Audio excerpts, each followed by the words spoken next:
muslimin ajma'in, amma ba'du. Hadirin sekalian, hari ini kita akan belajar tentang sejarah pertumbuhan dan perkembangan hadis. Hari ini adalah tatap muka yang kelima.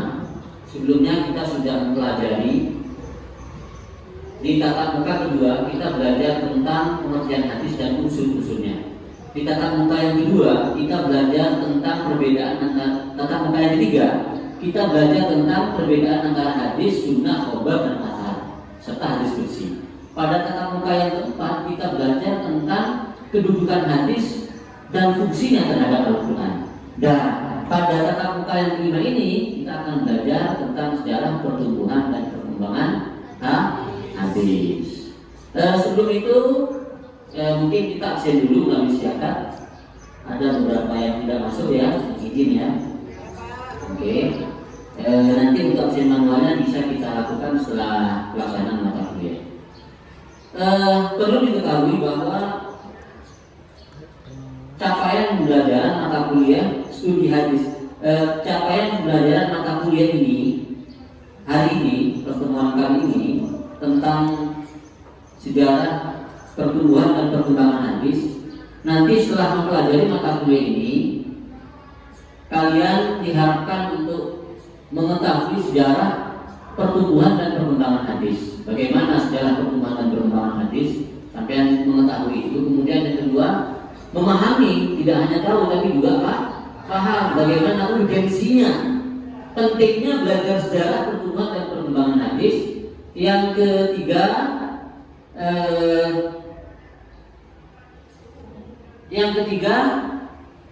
mana?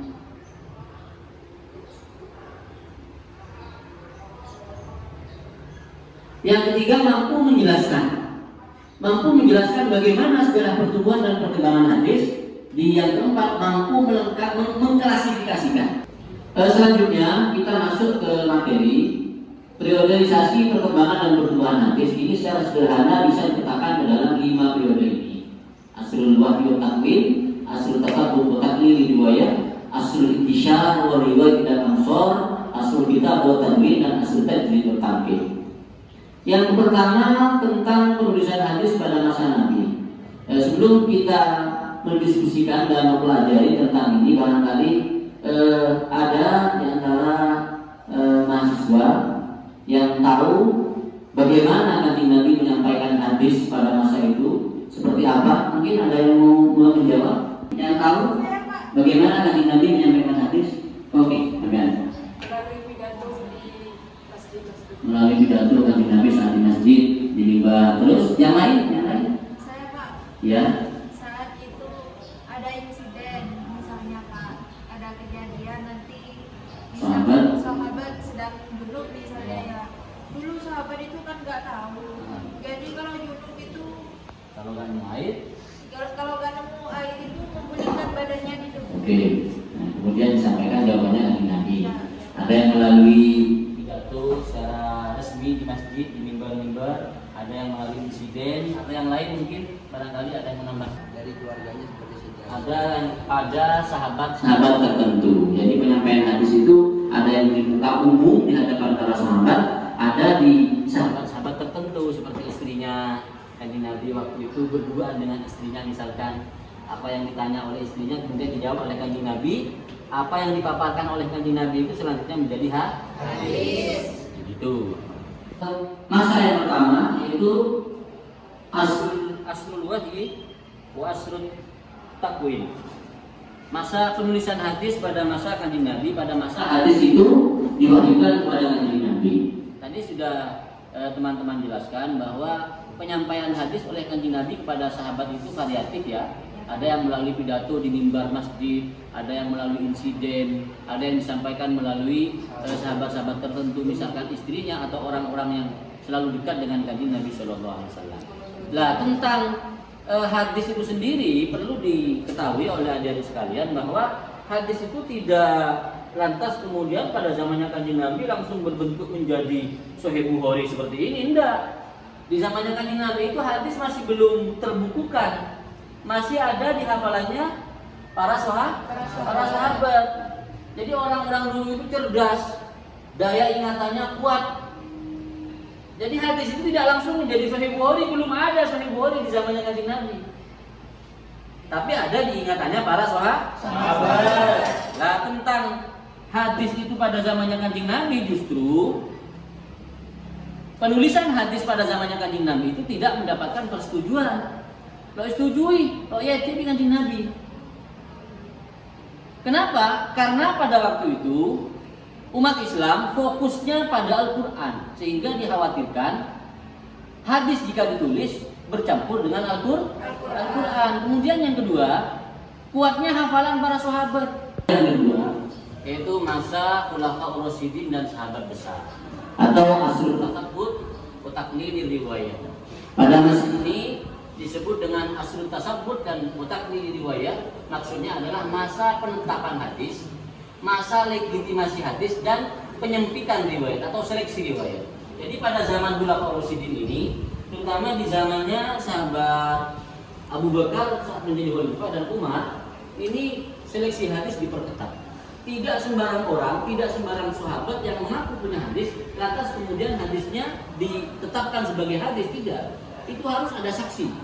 Pada zamannya Abu Bakar dan Umar. Pada zamannya Utsman dan Ali terjadi kelonggaran, terjadi kelonggaran, tidak seperti dua pemerintahan sebelumnya. Yaitu pada zamannya Sayyidina Utsman dan Sayyidina Ali justru tidak ada saksi untuk menetapkan sebuah hadis. Karena apa? Karena pada zaman Utsman dan Ali ini para sahabat, hafalan yang kuat itu tidak didukung dengan kompetensi dan skill tulis menulis. Makanya orang-orang Arab itu banyak yang ummi, yang tidak memiliki keahlian dalam tulis menulis. Kemudian yang ketiga, alasannya kenapa hadis tidak mendapat persetujuan untuk ditulis? Karena perhatian tadi yang saya bilang, perhatian para sahabat fokus terhadap Al-Quran dan pemeliharaannya.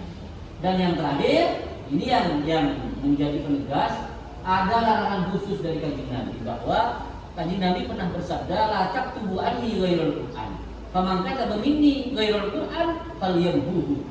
Jangan tulis apapun dariku selain Al-Quran, maka barang siapa yang menulis dariku selain Al-Quran, maka hapuslah. Begitu. Nah, ternyata selain ada larangan tentang penulisan hadis, itu ada riwayat yang menunjukkan bahwa Kanjeng Nabi justru memerintah. Jadi di satu sisi Kanjeng Nabi melarang, tapi di sisi yang lain Kanjeng Nabi memerintah. Nah, untuk mendudukan dua pendapat ini, dua pandangan ini antara hadis yang Nabi yang menulis, yang melarang, dengan Kanjeng Nabi yang menyuruh, ini perlu dilakukan komparasi, perlu dilakukan jami atau kompromi dua pendapat yang berlawanan, agar kita tidak ekstrim dalam memiliki pemahaman dan pandangan. Jadi ini perlu. Jadi agar tidak fanatik, agar tidak hanya tahu satu warna, tapi juga belajar bagaimana kita menghargai pendapat orang lain. Jadi sebisa mungkin ketika ada dua pendapat yang berlawanan, itu sebisa mungkin kita padukan agar kita memiliki sikap toleransi terhadap perbedaan, terutama perbedaan pendapat. Ketahui bahwa aktivitasnya selalu menulis hadis-hadis dari Kanjeng Nabi. Kemudian ditegur oleh para sahabat, oleh orang-orang Quraisy, bahwa kamu itu tidak perlu menulis hadis dari Kanjeng Nabi, karena Kanjeng Nabi itu kadang manusia biasa yang kadang marah, kadang juga senang. Akhirnya diadukan oleh Abdullah bin Amr bin As itu, larangan dari teguran dari para sahabat itu diadukan kepada Kanjeng Nabi. Oleh Kanjeng Nabi ditulis, wallahi fawalladzi nafsi biyadihi, demi Allah, demi zat yang telah menguasai, yang aku berada dalam kuasanya, apa yang keluar dari mulutku ini semuanya benar, maka tulislah. Nah, ini yang dijadikan landasan oleh para sahabat tentang penulisan hadis. Jadi saya ulangi, selain larangan untuk menulis, ternyata ada juga perintah untuk menulis. Ini perlu dikomparasikan, perlu dipadukan agar kita tidak fanatik pada satu pendapat. Begitu, agar kita tidak mudah menyalahkan orang lain. Begini, untuk memahami kontradiksi dua hadis tersebut, yang pertama, larangan itu karena adanya kekhawatiran. Kanjeng Nabi melarang itu karena khawatir. Khawatir apa? Khawatir mencampur adukan antara Quran dan hadis. Kedua, larangan itu hanya ditujukan bagi sahabat yang dikhawatirkan mencampurkan hadis. Sementara bagi sahabat yang tidak dikhawatirkan mencampurkan hadis, hadis itu disuruh ditulis, tidak dilarang untuk ditulis. Seperti Abdullah bin Amr bin As, Ali bin Abi Thalib, Abu Hurairah, Anas bin Malik, dan sahabat-sahabat lain yang diperintah oleh Kanjeng Nabi untuk menulis hadis. Kemudian yang terakhir, larangan itu bersifat resmi, artinya secara resmi di hadapan para sahabat Kanjeng Nabi melarang penulisan hadis. Tapi secara khusus Kanjeng Nabi justru memberikan perintah kepada sahabat ini, sahabat ini, sahabat ini untuk menulis hadis. Tabi'in, yaitu asrul tajrid wa tangkih. Sebelum saya memberikan penjelasan tentang masa ini, lebih dulu saya mau tanya ini ke teman-teman ini, tabi'in atau tabi'in itu apa? Ada yang mau jawab? Tabi'in sahabat besar. Sahabat besar nanti maksudnya sahabat besar apa? Sahabat yang masuk Islam duluan, Pak. Berarti kalau ada sahabat besar berarti ada sahabat Kecil. Kalau yang sahabat kecil maksudnya bagaimana? Sahabat yang paling belakang. Yang masuk Islamnya Belakangan. walaupun orangnya besar atau usianya Sepuh. Berarti kenapa? Pada zaman Khulafaur Rasyidin, terutama di dua sahabat, di dua khalifah Umar dan Abu Bakar ini begitu ketat seleksi hadis karena satu, agar para sahabat tidak asal meriwayatkan. Pada lokal gampang, saya punya hadis, saya ada hadis dari Kanjeng Nabi, agar tidak asal meriwayatkan. Yang kedua, agar mereka berhati-hati. Sama ini sebetulnya substansi. Kemudian yang ketiga, lanjut. Lah, karena ada seleksi atau pembatasan riwayat, maka ini berimplikasi kepada para sahabat itu penguasaan hadisnya antara satu dengan yang lain tidak sama, kok padat. Jadi hadis itu jumlahnya sekian ribu sahabat itu jumlahnya sekian ribu, itu penguasaannya terhadap ilmu agama termasuk hadis tidak sama. Tidak sama kok paham, kalau alim lebih tidak alim semua, nggak pintar kabeh. Ada beberapa sahabat itu yang menonjol dalam ilmu ini, sahabat yang lain menonjol dalam ilmu ini. Seperti yang menonjol dalam ilmu Al-Quran dan Al-Quran, Ibnu Mas'ud, Ubay bin Ka'ab, Zaid bin Sabit. Yang menonjol dalam hadis, Abu Hurairah, Ibnu Umar, Ibnu Abbas, kemudian juga Aisyah. Yang menonjol dalam fikih, Umar bin Khattab dan sebagainya. Nah, dalam hadis pun juga demikian. Lah, tokoh-tokoh sahabat atau kalangan sahabat yang memiliki banyak riwayat hadis ini ada 7 yang dikenal dengan al-mukthir fil riwayat. Sahabat yang memiliki banyak riwayat. Yang pertama ada Abu Hurairah, kemudian yang kedua Abdullah bin Umar, yang ketiga Anas bin Malik, yang keempat Aisyah, yang kelima Abdullah bin Abbas, yang keenam Jabir bin Abdullah, yang ketujuh Abi Sa'id al-Khudri. Kenapa di antara sahabat kok tidak sama penguasaan hadisnya? Ada yang tahu kenapa? Kemampuan hafalannya beda antara satu dengan yang lain. Yang lain, kenapa sahabat itu kok berbeda hafalannya di dalam hadis? Ada yang banyak, ada yang sedikit, ada yang menguasai, ada yang berkompeten, ada yang tidak. Ya. Karena jarang ketemunya dengan Nabi. Karena kesempatan dengan Kanjeng Nabi ketemunya tidak sama antara satu dengan yang lain. Yang dari cewek belum? Kenapa? Perbedaan waktu masuknya banyak. Karena masuk Islamnya berbeda. Orang yang masuk Islamnya beda berarti kesempatan dengan Kanjeng Nabi, informasi tentang hadis dia lebih banyak tahu daripada orang yang masuk Islamnya belakangan. Ini diantara sekian jawabannya. Yang pertama perbedaan waktu masuk Islam, kemudian perbedaan kesempatan bersama Kanjeng Nabi. Cek kepada, jangan samakan Siti Aisyah dengan sahabat perempuan yang lain. Kalau Aisyah sehari-hari pertama Kanjeng Nabi, kalau yang lain perempuan lain tidak. Dengan siapa? Yo, kalau bojone kan mau kan begitu ya.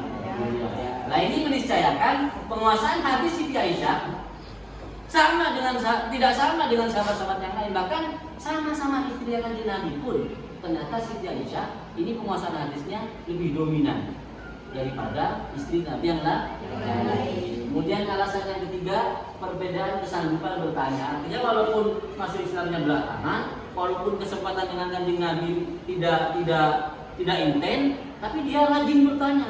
Siapa yang dikenal sahabat yang punya banyak hadis, dia datang bertanya, belajar darinya, dipelajari sehingga penguasaan hadisnya mengalahkan bahkan yang masuk Islam lebih dulu atau mengalahkan yang kesempatan bersama kanjeng Nabi lebih intens seperti Abu Hurairah.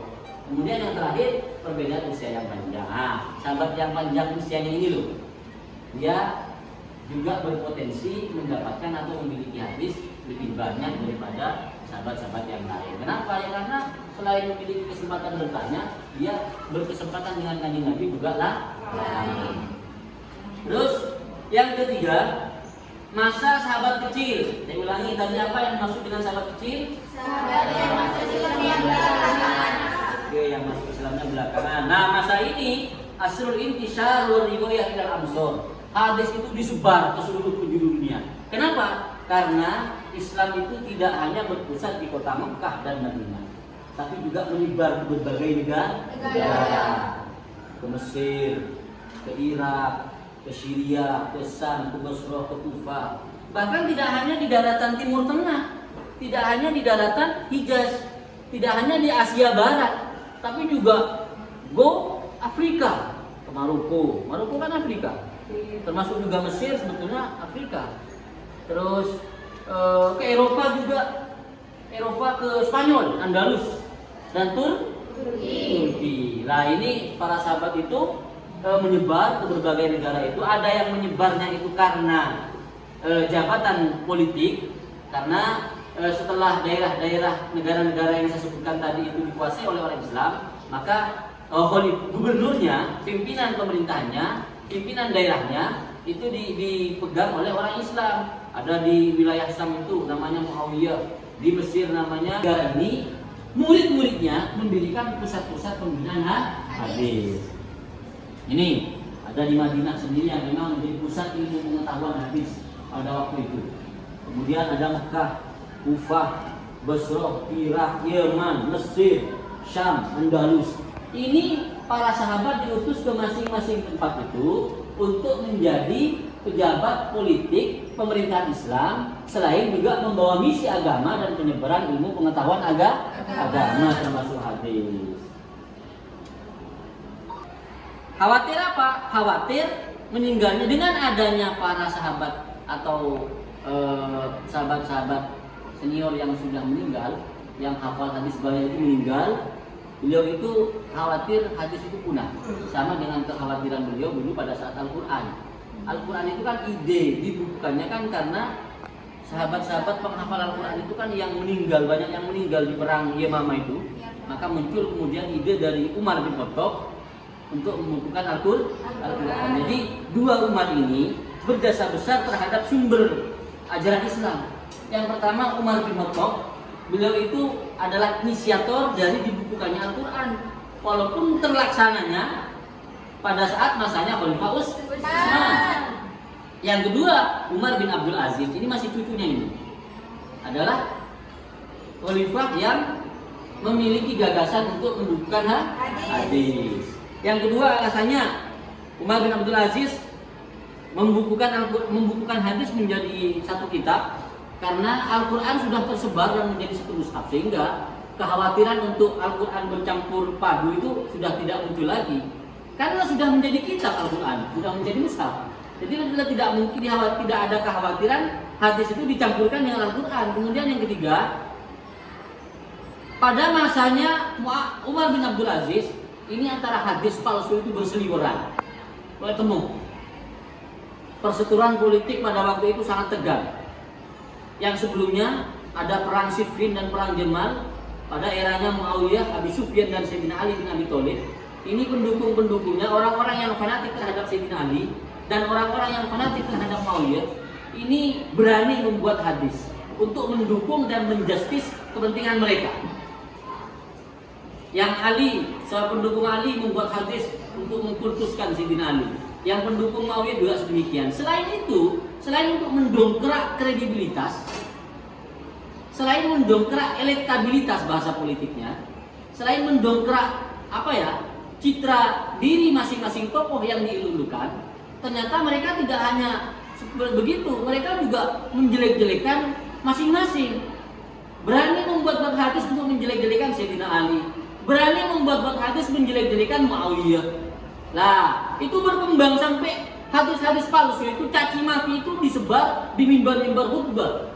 Nah, pada saat itulah muncul kekhawatiran dari Khalifah Umar bin Abdul Aziz agar bisa dipastikan dan dibedakan antara hadis yang asli dengan hadis yang palsu. Ini harus dibukukan hadis ini biar ketemu mana yang benar-benar hadis dan mana yang bukan. Yang terakhir, alasan Umar bin Abdul Aziz membukukan hadis ini adalah karena wilayah Islam sudah tersebar.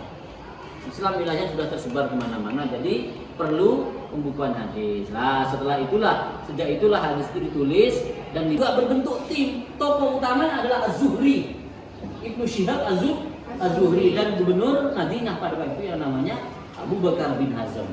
Lah, gagasan atau usaha dari Umar bin Abdul Aziz dan timnya ini membuahkan hasil. Hadis itu berhasil dibukukan menjadi sebuah kitab. Selanjutnya diikuti oleh ulama-ulama lain, Imam Malik bin Anas dengan kitabnya Al-Muwatta, kemudian Imam Syafi'i dengan kitabnya Al-Musnad, Musnad Imam Syafi'i.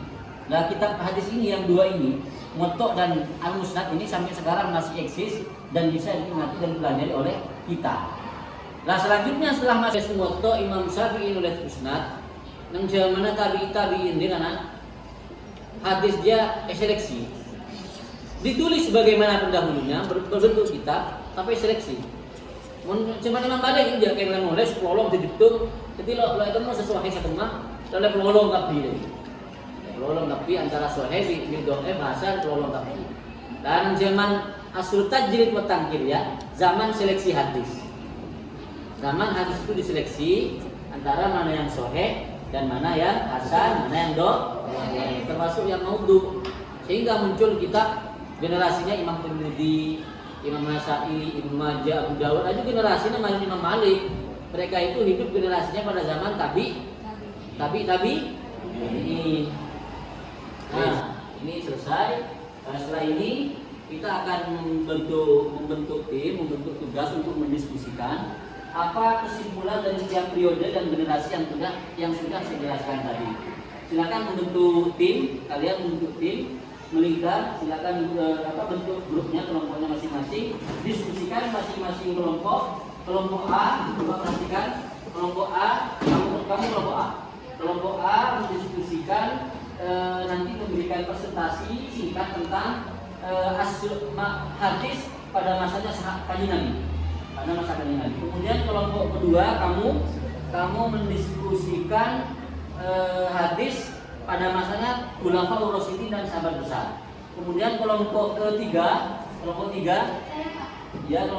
kamu mendiskusikan, nanti mempresentasikan paparan singkat tentang hadis pada masa sahabat kecil. Kemudian kamu memaparkan hadis pada masanya tabi'in, atau masa hadis itu asrul kitab, masa kodifikasi hadis dan masa penulisan hadis. Kamu yang terakhir mendiskusikan, mempelajari, nanti dipresentasikan secara singkat tentang apa? Asrul Tajrid wa Tangkir. Ya, silakan untuk tugas, silakan kalian diskusikan.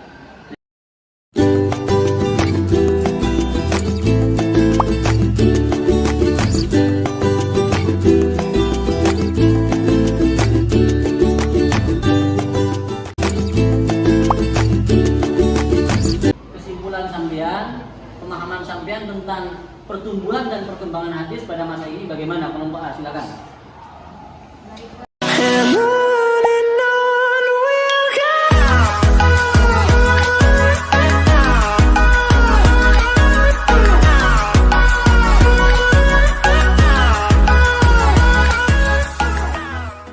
Pemaparan singkat tentang hadis pada masa Khulafaur Rasyidin dan sahabat besar, atau ya silakan.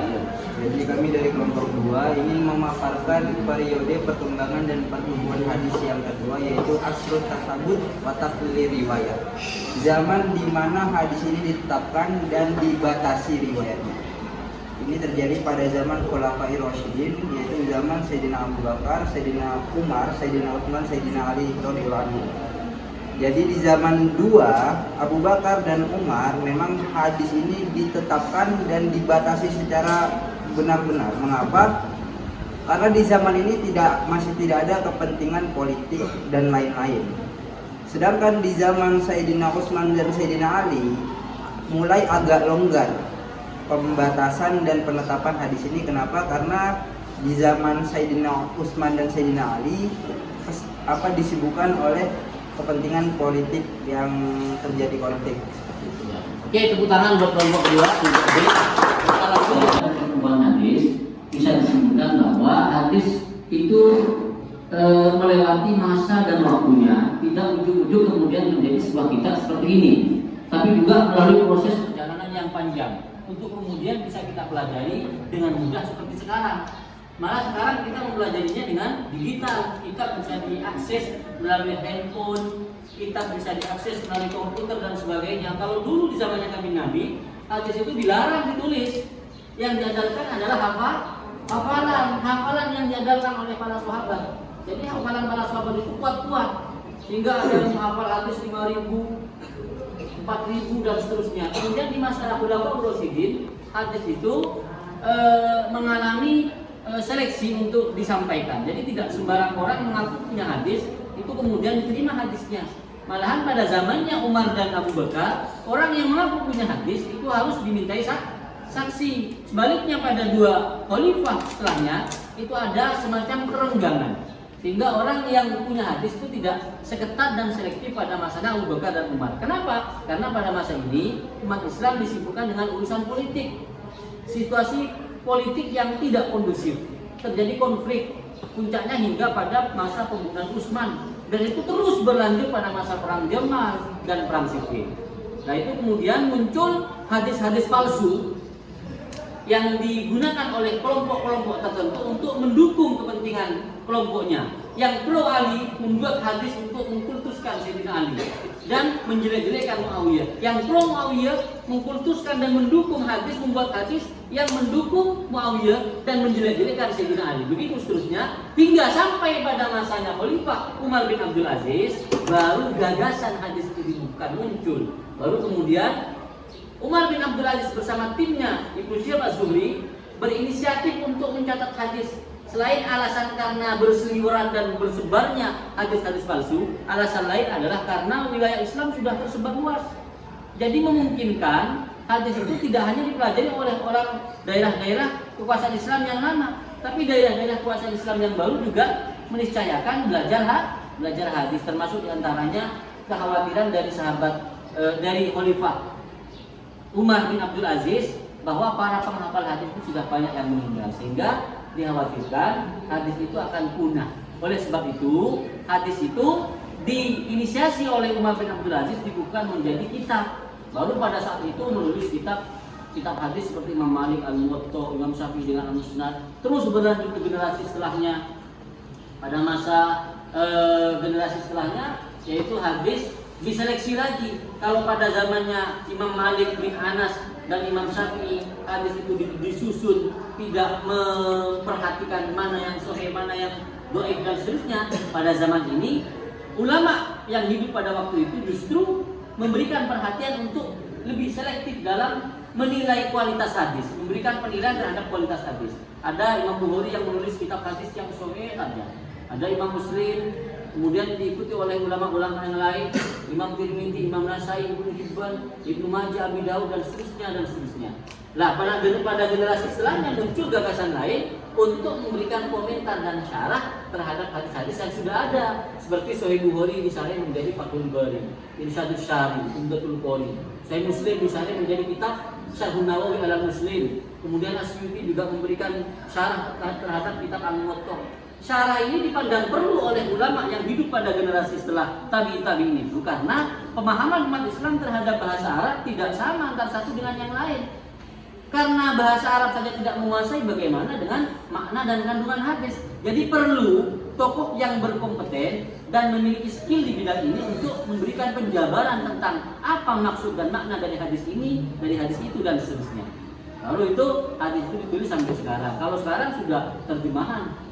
Kalau dulu syarah, kemudian masa setelahnya terjemah. terjemah Sahih Bukhari, terjemah Sahih Muslim, terjemah mungkin generasi setelahnya terjemahnya Sahih Fathul Bari, terjemahnya sarahnya Sahih Muslim dan seterusnya dan seterusnya. Ini yang bisa kita simpulkan berkenaan dengan materi sejarah pertumbuhan dan perkembangan hadis. Dan kita sudah masuk pada akhir kegiatan pembelajaran hari ini, yaitu sebelum saya akhiri, saya mau bertanya dulu tentang bagaimana refleksi atau manfaat yang kemudian dirasakan oleh adik-adik sekalian nanti ketika sudah keluar dari ruangan ini dan setelah belajar tentang sejarah dan pertumbuhan hadis. Apa kira-kira manfaat dan dampaknya yang akan kita petik dan kita peroleh?